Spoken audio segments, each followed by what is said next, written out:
think we're at that point in the game where we're starting to take things a little less seriously. At least I hope you are. The major tournaments and metas have pretty much come and gone. Ultimate Team is already saturated with high-rated, meaningless cards, and we know almost everything about the game mechanics in its current state. But now you already probably have a play style that you like and you win games with, so new concepts on YouTube aren't always really worth trying unless they fit seamlessly and nicely into what you already do. So for this particular video, instead of going over a particular effective scheme or concept, we'll have a little bit of fun with it and go over 3 small bugs or glitches or exploits, whatever you want to call them, that you likely won't make a scheme out of, but I think they're still fun to see and fun to play with and discuss and comment on just on their own. So the 3 I have here, I labeled them as the Speed Option RPO, the Ghost Pick, and the 10-man zone user rush. All 3 of them are very effective on their own, but they're pretty specific. So again, it kind of goes back to that. It's not really something you'll use, but still kind of fun. If you're looking for more general, legitimate concepts, I'd encourage you to check out the Deuce Close Plus YouTube membership for more in-depth videos. This week I'll be adding a video on single back or under center 0-1 trap, which I think is actually the most effective non-RPO run in the entire game. I think it helps counter some of the inside stuff abilities and aggressive gap shooting users that plug all the gaps with their 3-3-5 wide and hit you in the backfield. I think that's a really, really good run. It takes the pressure off your passing game, which is, of course, really, really nice. But that's for later, hopefully tomorrow or the day after. But for now, let's get a look at some of this glitchy stuff. So we'll start off with the speed option here that I call the Speed Option RPO. And we'll just come against a regular nickel defense.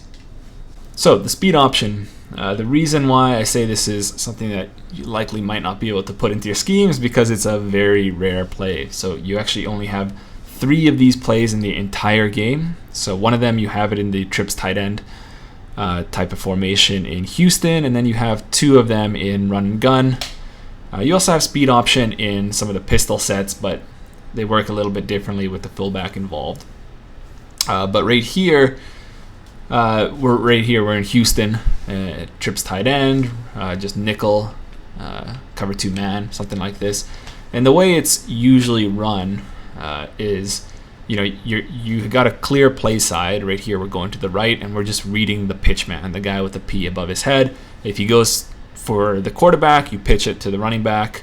If he stays and covers the running back, you keep it with the quarterback. Pretty straightforward. It's a little bit glitchy on itself in that, here you would think that you press R1 to pitch it to the running back, but in reality it's actually L1. So it's kind of a forgotten play, and because it is, we get to do some kind of fun stuff with it. But for now, I'll just kind of run it how you would expect to run it. Right here, I pitch it off right here, and even though I make the right read, it's kind of not the greatest play.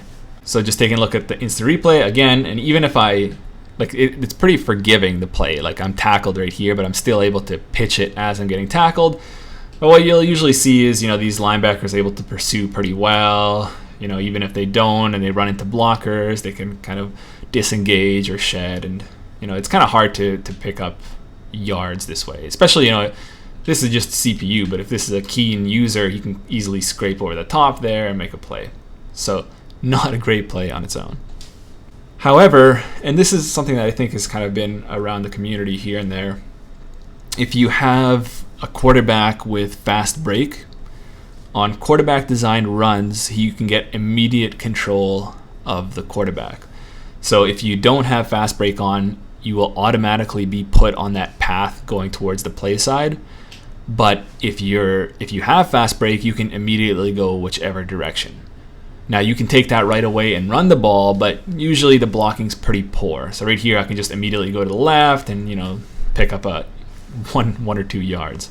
Then because of that, we can in a sense run this kind of like an RPO, where if these linebackers aren't doing a good job plugging the gaps right in the middle there, then we'll have some room to free up with the quarterback. So let's just go really, really crazy here. Put this guy way out here. Say if he's misaligned or the user's going out there, then you'll have more room to work with here in the middle with your quarterback. That's unlikely to happen, but that's your quarterback option.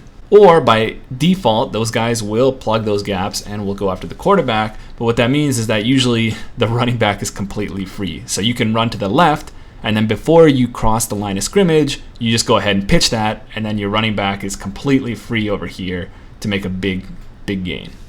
So you see in the replay right here, when we ran this like it was supposed to, when we were going to the right with our quarterback, you saw the linebacker pursuing. But in this case, he's pursuing you. So you're able to draw him inside and then just pitch it right at the last second. Now, it obviously looks absolutely ridiculous. Like, you probably wouldn't ever want to do that. But, you know, if you want to have a little bit of fun, if you have this in your playbook, why not, right? So just right here, right before if I see, I can look at it as an RPO. If I see a big opening, I can take that. If not, pitch it at the last second, because I know likely nobody will be there to pick that off, essentially. And we can run that again just for good measure. We can even go all the way over here, and you see all this space here. And usually what happens is you'll have a lineman blocking in front, so you can get even bigger gain than you would expect.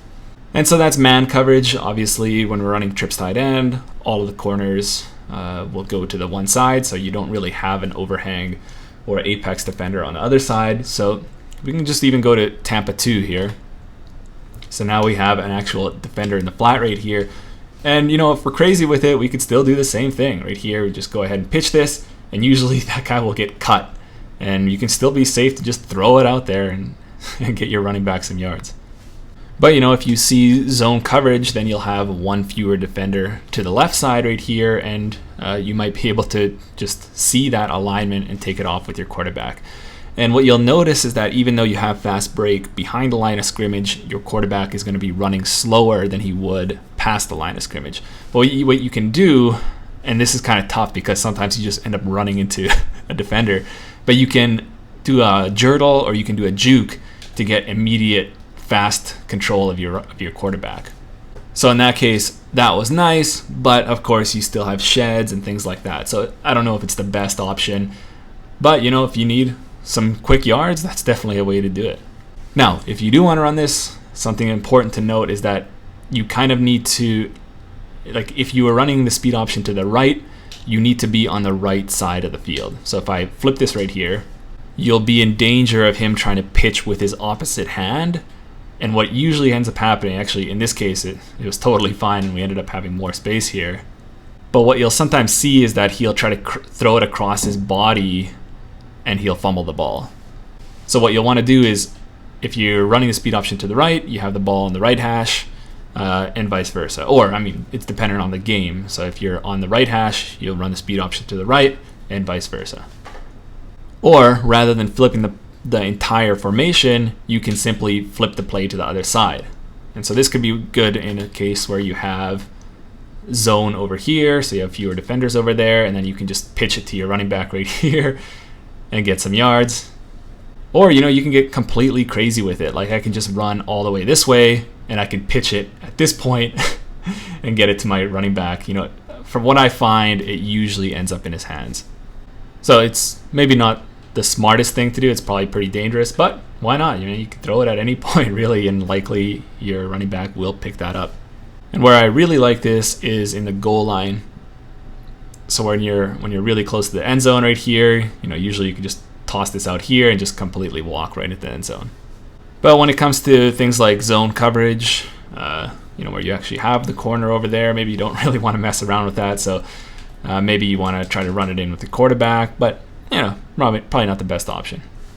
Okay, that's the speed option RPO. Moving along now to the ghost pick, which is a way to make some of these man defenders trip over themselves when you're motioning guys over. So, you know, in reality, a good way to get open against some of this tight press coverage is to, you know, motion guys over, or after the snap, have them, you know, have receivers quickly cross over so that the defenders that are pressing up on them can get kind of picked off and rubbed off, and then you get receivers completely wide open. Now, Unfortunately, there's no way to actually do that in this game legitimately, but there is one kind of way to do this, and I've gone over this in the Deuce Close Plus membership video, so if you've seen that, then you kind of know what I'm talking about here. But that was for a video specifically on the run and shoot, but you can kind of do this in a lot of different looks.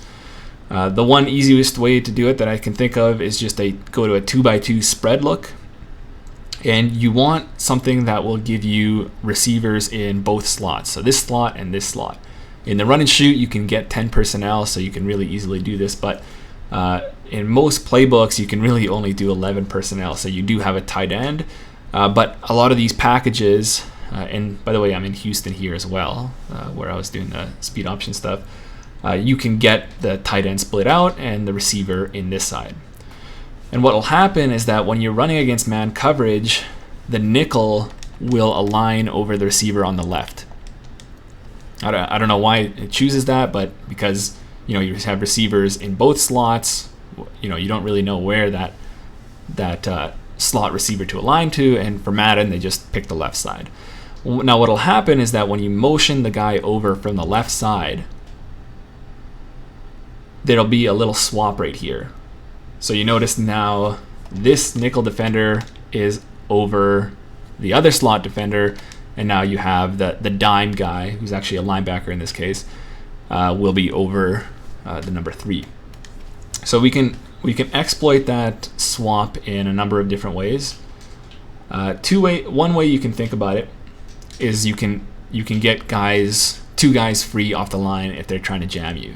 So this doesn't really have anything to do with the ghost pick, but I just want to show you, with that swap, you can get the corner free off the line, and you can get the slant free off the line. So those are two nice things that you can work with against press man coverage. Now with all the AP changes, maybe people aren't running press man coverage as much, but I still think it's kind of interesting to look into. So what we're going to actually do with the ghost pick is, once we motion over this receiver to the other side, if we snap it right when he passes the opposite side tackle, what'll happen is that the corner, or the nickel corner that's covering him, will trip over his feet, and he won't be able to recover and swap and cover this receiver over here in time, leaving him free over the top. Now, if it's cover 2 man, you do have that deep half safety, but likely, people are running things like this where they're putting that guy in a curl flat or something like that. So now what I'll do is I'll put this guy in a slant, just because if things break down, I still want him to get that free release and be able to get open on that slant. So what we'll do is we'll go here, and right as we get to kind of this point, you'll see that we're able to get free over the top, and we get free over the top. Now in that case, I left this default kind of seam route, so it doesn't really do a good job of getting open. So you might want to use the fade right here, or even a streak. And so now if we kind of do the same thing right here, again, snap it right here, you see that we're just much more open now. And we can get that touchdown instead of just the big gain. So it's kind of tricky to get the timing down, and you need a specific formation for it, but I think it's still kind of funny to get that guy to trip and get open over the top. It also works against cover 0. I think he has to be pressed. I'm not too sure. So right here, cover 0. And again, we're going to get a swapping situation. Let's go ahead and do the same thing right here. Same thing, we swap over right here, snap right about there. And in this case, it actually didn't work, but we do get the slant open. So let's see if we can get it to work. Again, it is a situation where sometimes it won't trigger, sometimes it will, but it's really dependent on if you can get that timing down just right. In that case, we got it just right. The slant was wide open, and then obviously this guy was wide open as well. Pretty nice. Now, I do notice that if it's stock cover 1, it doesn't work. I don't know why. Maybe it's something to do with the default shading. Like maybe if I'm shaded outside in the cover 2 man right here, and if I try it, it might not actually work. I haven't looked too far into it. Yeah, so in this case, he didn't actually. It might be just a default shading type of thing. If they're inside, it'll work. If it's outside, they won't. But maybe there's a way to work it if you just adjust your timing a little bit. Wait a little bit more, or try to snap it a little bit earlier. But anyway, it is what it is.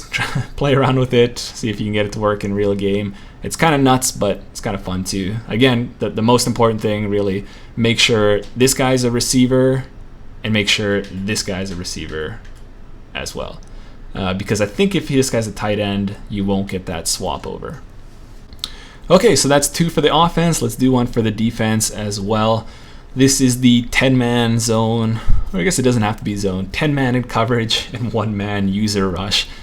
Crazy supermax zone with pressure defense. So I've done quite a few videos already. Probably kind of sick of seeing it, but if you are user rushing in the A gap, particularly the left one, it seems to be a little bit better. You can get really, really good pressure consistently just by essentially doing the swim or club move. Right at the snap, you engage with a double team between the center and the guard. You just swipe left or right on the right stick, and you come in free at the quarterback. And you could do things like this where you contain on the outside guys so they can't run away. You add the other defensive tackle in coverage because he's useless. And again, you just swipe right here, right after this. And if you have strip specialist, you can take that ball. Now, that takes you out of the user game, so the coverage is a little bit weaker. But the idea is that you have 8 guys in coverage, and you especially if you mix it in, your opponent's not expecting it, it can be really, really good. Now, if you want to get a little bit greedy with it, and if you want to add some of these other guys in coverage, you'll see that you can actually do that here. It seems like the success of the pass rush move goes to 0 if you have less than 3 pass rushers. So right here, if I try the same thing, no matter how many times, he's going to get completely stonewalled. However,